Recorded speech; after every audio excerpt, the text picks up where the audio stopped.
Waris itu adalah hukum yang berlaku ketika seseorang meninggal lalu kemudian meninggalkan harta.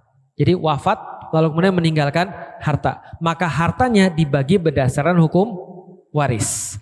Tapi selama dia masih hidup tidak ada berlaku hukum waris. Adanya hibah. Maka kalau aku masih hidup, aku boleh saja menghibahkan hartaku pada siapa saja.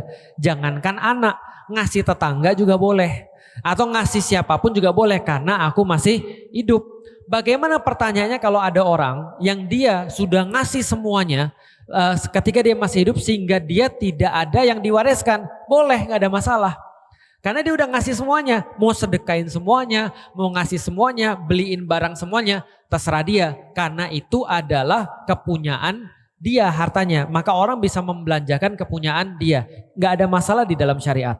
Oke, pertanyaan kedua. Bagaimana kalau supaya kita tadi, problemnya kan orang tua kan nggak mau anaknya ribut nih. Kalau supaya nggak mau anaknya ribut, maka biasanya dia bagi sebelum dia wafat. Kamu dapat segini, kamu dapat segini, kamu dapat segini, kamu dapat segini. Ridho. Oke, biar nanti kalau mak mati gak meninggalkan apapun untuk kalian ributin. Kan itu kan ya. Bapakku begitu tuh walaupun dia bukan muslim. Dia dari sekarang dia udah bagi-bagi tuh anaknya tuh. Kamu dapat rumah, kamu dapat rumah, kamu dapat rumah, kamu pakai rumah ini ya. Ridho ya. Ridho. Oke, nanti kalau misalnya papi mati, kamu gak usah lagi ribut soal warisan. Aku bilang, kalau papi meninggal aku kan gak bisa ngambil warisannya. Karena kan sudah putus kan. Maksudnya kalau bapakku ya, ini kasus bapakku meninggal aku nggak bisa ngambil warisannya. Begitupun juga kalau aku meninggal dia nggak bisa dapat warisanku. Kenapa? Karena tidak lagi ada nasab setelah meninggal ya. Oke, balik lagi soal ibunda tadi. Nah kalau dia sudah bagi kayak gitu, itu juga boleh saja karena itu pemberian ketika dia masih hidup. Lalu pertanyaannya, boleh nggak pemberiannya kita tahan dengan satu alasan? Kalau ditahannya atas alasan manajemen, nggak ada masalah.